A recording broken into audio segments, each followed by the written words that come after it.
बासी खाने का घमंड। जब बेटे ने बदली थाली तो बहू के उड़े होश। जब घमंडी बहू ने अपनी बूढ़ी सास को कल की बची बासी और सड़ी हुई सब्जी परोसी तो बेटे ने भरी महफिल में थालियां बदलकर अपनी ही पत्नी को ऐसा सबक सिखाया कि उसकी रूह कांप उठी। जब घमंडी बहू ने अपनी बूढ़ी सास को कल की बची बासी और सड़ी हुई सब्जी परोसी तो बेटे ने भरी महफिल में थालियां बदलकर अपनी ही पत्नी को ऐसा सबक सिखाया कि उसकी रूह कांप उठी। रात के 8 बज चुके थे। बाहर मूसलाधार बारिश हो रही थी, लेकिन उस आलीशान घर की रसोई में जो तूफान पक रहा था, वह बाहर की बारिश से कहीं अधिक भयानक था। 68 वर्षीय यशोदा देवी रसोई के एक ठंडे कोने में जमीन पर बैठी थीं। उनके सामने एक पुरानी खरोंचों से भरी स्टील की थाली रखी थी। उस थाली में 2 सूखी कड़क रोटियां और एक कटोरी में कल रात की बची हुई लौकी की सब्जी थी, जिसमें से अब हल्की हल्की खट्टी और सड़ांध भरी महक आने लगी थी। यशोदा देवी के हाथ कांप रहे थे। उन्होंने अपने फटे हुए पल्लू से आंखों के किनारे पर आए आंसू को पोंछा और एक सूखी रोटी के टुकड़े को उस पानी जैसी खट्टी सब्जी में डुबोकर अपने बिना दांतों वाले मसूड़ों से चबाने का प्रयास करने लगीं। तभी रसोई के दरवाजे पर रेशमी साड़ी पहने और महंगे इत्र से महकती हुई उनकी बहू सृष्टि आ खड़ी हुई। सृष्टि ने बड़ी ही घृणा से अपनी सास की तरफ देखा और अपने चेहरे पर सिकुड़न लाते हुए कठोर शब्दों में कहा, मां जी, आप कितनी आवाज करके खाती हैं, कितनी बार कहा है कि चबाते समय मुंह बंद रखा कीजिए। मेरे दफ्तर की थकान वैसे ही कम नहीं होती, ऊपर से आपकी ये अजीब आदतें मुझे और परेशान कर देती हैं। जल्दी से अपना ये खाना खत्म कीजिए और सिंक में अपने झूठे बर्तन धोकर रख दीजिएगा। मेरे पति कुणाल दफ्तर से आते ही होंगे, मुझे उनके लिए ताज़ा और गर्मा गर्म खाना लगाना है। यशोदा देवी ने बिना आंखें उठाए एक गहरी और ठंडी सांस ली और धीमी आवाज में उत्तर दिया, बहू, ये रोटियां बहुत कड़क हैं, मुझसे टूट नहीं रही हैं और इस लौकी की सब्जी में से अजीब सी खट्टी गंध आ रही है। शायद गर्मी के कारण ये खराब हो गई है। क्या मुझे थोड़ी सी ताजी दाल मिल सकती है? बस आधी कटोरी। सृष्टि का पारा 7वें आसमान पर पहुंच गया। उसने रसोई के स्लैब पर जोर से हाथ मारा और चिल्लाते हुए कहा, क्या कहा? सब्जी खराब हो गई है? आपको पता भी है आजकल बाजार में सब्जियां किस भाव मिल रही हैं। सारा दिन घर में खाली पलंग तोड़ती रहती है। कोई मेहनत का काम तो करना नहीं है जो आपको 56 भोग चाहिए। ये कल रात की ही तो सब्जी है। हम इसे फेंक कर अन्न का अपमान नहीं कर सकते। और रही बात ताजी दाल की, तो वो मैंने कुणाल के लिए बनाई है। उसमें शुद्ध देसी घी का तड़का लगा है। वो आपके इस कमजोर पेट में हजम नहीं होगी।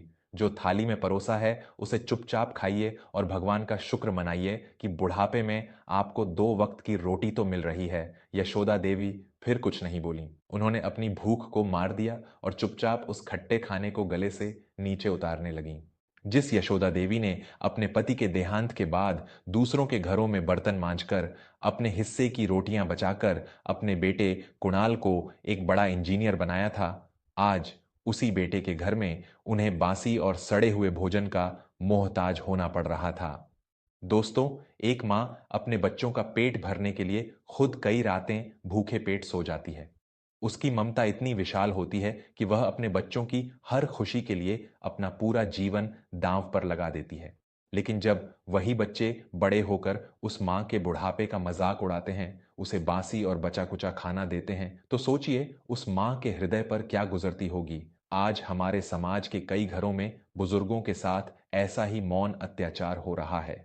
अगर आप भी मेरी इस बात से सहमत हैं कि मां के आंसू भगवान के सिंहासन को भी हिला सकते हैं और आप ऐसी ही जीवन की कड़वी सच्चाइयों से जुड़ी कहानियों को सुनना चाहते हैं, तो अभी हमारे इस चैनल वर्मा स्टोरीज को सब्सक्राइब कर लें। आपका एक सब्सक्राइब और आपका साथ हमें ऐसी ही दिल को छू लेने वाली कहानियां आप तक पहुंचाने की प्रेरणा देता है।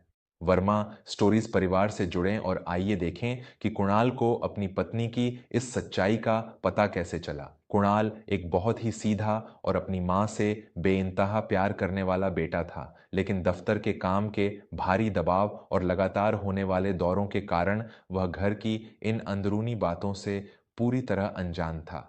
सृष्टि कुणाल के सामने हमेशा एक आदर्श और आज्ञाकारी बहू होने का नाटक करती थी। जब भी कुणाल घर पर होता, सृष्टि यशोदा देवी से बहुत मीठी बातें करती और उनके सामने ताजे फलों की थाली रख देती। कुणाल यही सोचता था कि उसकी पत्नी उसकी बूढ़ी माँ का बहुत अच्छे से ख्याल रख रही है, लेकिन नियति को कुछ और ही मंजूर था। एक दिन कुणाल की दफ्तर की एक बहुत महत्वपूर्ण बैठक अचानक रद्द हो गई। कुणाल ने सोचा कि वह घर जाकर अपनी पत्नी और माँ को सरप्राइज देगा। दोपहर के लगभग 3 बज रहे थे। कुणाल बिना किसी को बताए चुपचाप अपने घर के मुख्य द्वार से अंदर दाखिल हुआ।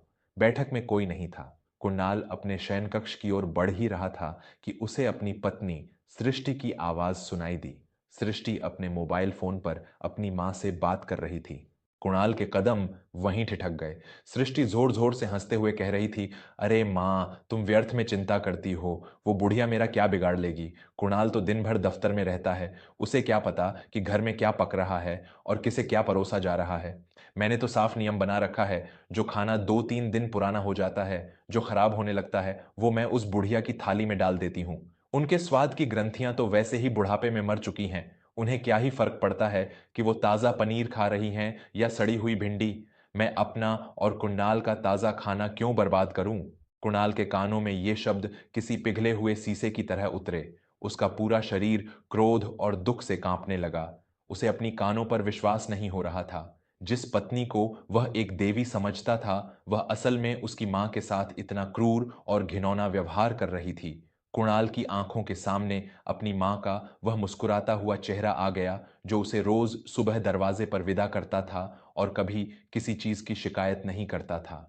कुणाल उसी क्षण कमरे में जाकर सृष्टि को तमाचा मारना चाहता था, लेकिन उसने खुद पर नियंत्रण रखा। उसने सोचा कि अगर वह अभी गुस्सा करेगा तो सृष्टि मुकर जाएगी और शायद आगे चलकर उसकी मां को और प्रताड़ित करेगी। कुणाल ने तय किया कि वह अपनी पत्नी को उसी की भाषा में और उसी के परिवार के सामने ऐसा सबक सिखाएगा जिसे वह ताउम्र नहीं भूल पाएगी। दोस्तों, जब एक बेटे को अपनी पत्नी के द्वारा अपनी ही जन्म देने वाली मां पर हो रहे इस अमानवीय अत्याचार का पता चलता है, तो उस बेटे का दिल किस कदर टूटता है, इसका अंदाजा लगाना बहुत मुश्किल है। जो मां कभी अपने बेटे को बासी रोटी का एक टुकड़ा तक नहीं खाने देती थी, आज उसी मां को सड़ा हुआ खाना दिया जा रहा था। अगर कुणाल के स्थान पर आप होते तो क्या करते? क्या आप भी मानते हैं कि बुजुर्गों का सम्मान ही हर घर की असली नींव है?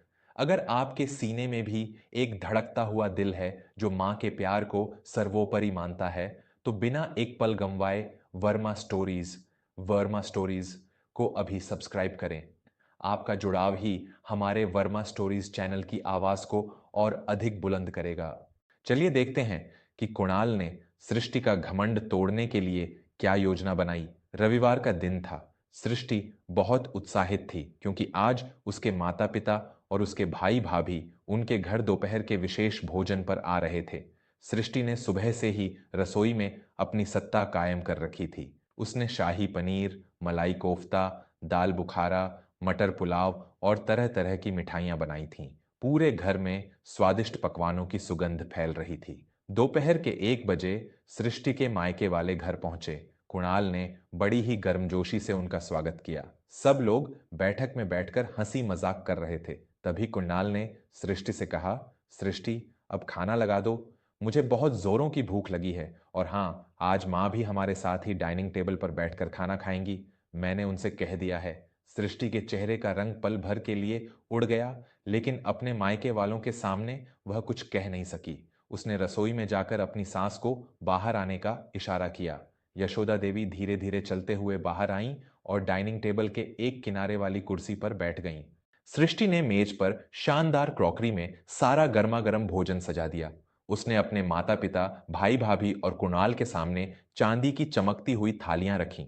फिर वह रसोई में गई और यशोदा देवी के लिए उनकी वही पुरानी स्टील की थाली लेकर आई। उस थाली में 2 सूखी रोटियां और एक कटोरी में 3 दिन पुरानी फ्रिज में रखी हुई पीली पड़ चुकी गोभी की सब्जी थी, जिसमें से एक अजीब सी दुर्गंध आ रही थी। सृष्टि ने वह थाली बहुत ही चालाकी से यशोदा देवी के सामने रख दी और धीरे से फुसफुसाते हुए कहा, चुपचाप खा लीजिएगा, कोई तमाशा करने की जरूरत नहीं है। इसके बाद सृष्टि ने अपने लिए भी एक सुंदर सी थाली लगाई, जिसमें उसने शाही पनीर, मलाई कोफ्ता और पुलाव सजाया और अपनी कुर्सी पर आकर बैठ गई।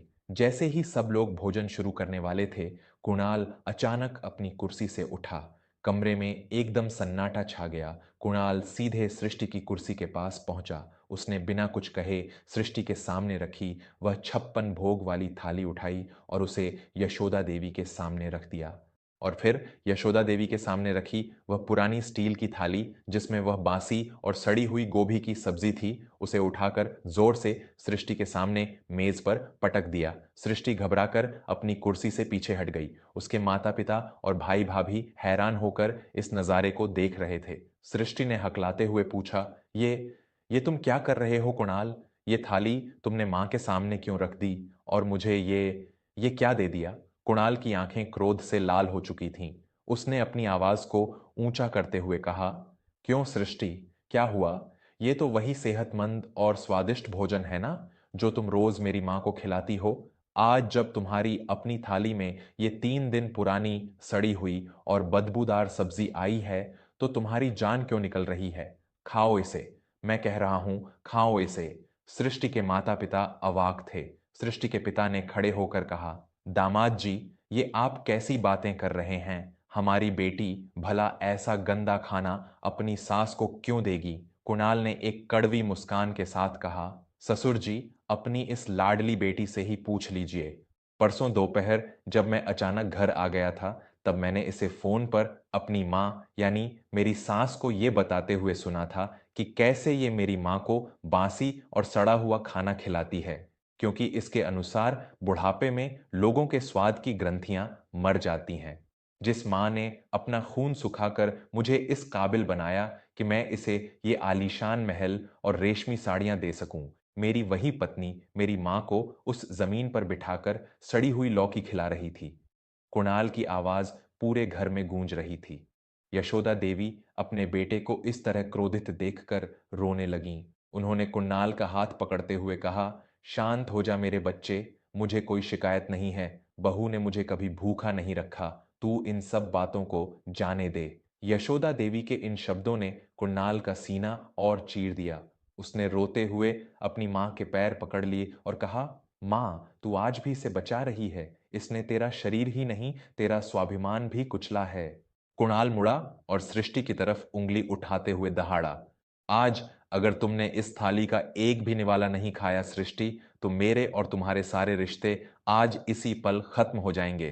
तुम्हें महसूस करना होगा कि जब वो खट्टा और सड़ा हुआ निवाला गले से नीचे उतरता है तो पेट में नहीं बल्कि सीधे इंसान की रूह में दर्द होता है। खाओ इसे। सृष्टि के हाथ बुरी तरह कांप रहे थे। पूरे कमरे में सन्नाटा था।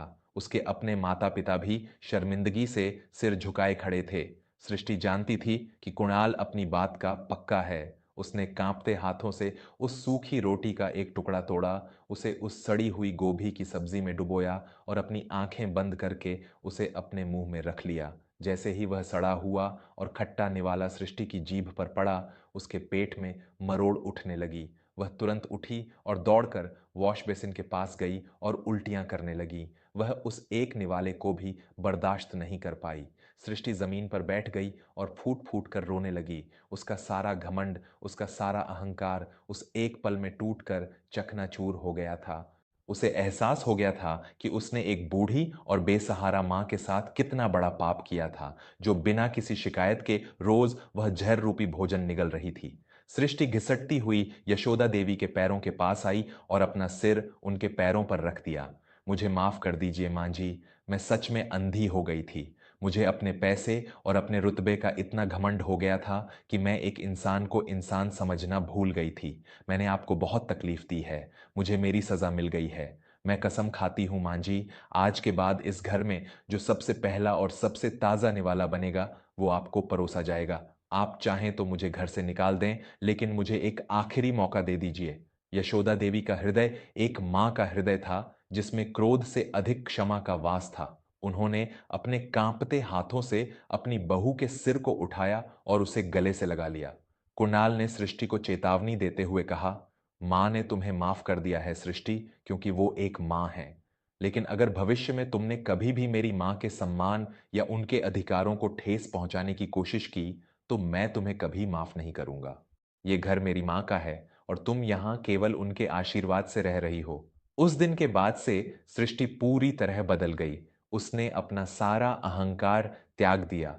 वह रोज सुबह सबसे पहले उठकर यशोदा देवी के लिए ताज़ा और उनकी पसंद का भोजन बनाती, उनके साथ बैठकर बातें करती और उनके पैरों की मालिश करती। घर का वह अशांत माहौल हमेशा के लिए प्रेम और आदर के स्वर्ग में बदल गया। दोस्तों, इस कहानी से हमें यह गहरी और अमूल्य सीख मिलती है कि माता-पिता का स्थान किसी भी दौलत, पद या रुतबे से बहुत ऊंचा होता है। जो बच्चे अपनी झूठी शान और अहंकार में आकर अपने माता-पिता को अपमानित करते हैं या उन्हें उनकी मूलभूत जरूरतों के लिए तरसाते हैं, उनका पतन निश्चित है। भगवान की लाठी में आवाज नहीं होती, लेकिन जब वो पड़ती है तो इंसान को उसकी असली हैसियत याद दिला देती है। जिस माँ बाप ने हमें ताज़ा और पौष्टिक भोजन खिलाने के लिए अपनी भूखी रातें काटी हैं, उनके बुढ़ापे की थाली में हमेशा सम्मान और प्रेम का निवाला ही परोसा जाना चाहिए। अगर इस कहानी ने आपके दिल के किसी भी तार को छेड़ा है, आपकी आंखों में नमी ला दी है और आपको जीवन का एक बड़ा सच दिखाया है, तो इस वीडियो को तुरंत लाइक करें और हमारे चैनल वर्मा स्टोरीज को अभी सब्सक्राइब करें। आपका प्यार और समर्थन ही वर्मा स्टोरीज की पहचान है और यही हमें समाज की इन सच्ची भावनाओं को आप तक पहुंचाने की शक्ति देता है। मिलते हैं ऐसी ही एक और प्रेरणादायक, सच्ची और भावुक कहानी के साथ। तब तक अपने माता पिता का सम्मान करें, उनकी हर छोटी बड़ी जरूरत का ध्यान रखें और खुश रहें। धन्यवाद।